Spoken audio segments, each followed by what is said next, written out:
Ito mga idol, oh. Very interesting. Ito lang nakita kong visitor center na nasa gitna ng interstate, nakaangat. Ito yung pasalubong sa atin. That is I-90 West. Yan yung papunta ron, I-90 East. Dito yung sa Rockport, Wisconsin. Kalalagpas lang natin ng Illinois. Ito yung building mga idol, oh. Nasa ibabaw. Ayos, diba? Pasara na pero umabot pa kami ng konti. Nakakain pa kami.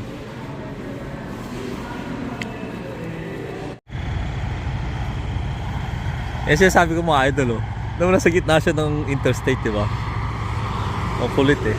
Eastbound, ito westbound. Yan. Oh, kulit eh. Pero bakit nila tinayo sa gitna, no? Usually yung mga visitor or mga service center nasa gilid eh.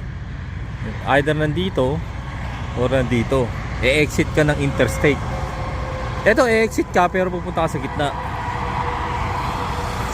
Okay eh, no?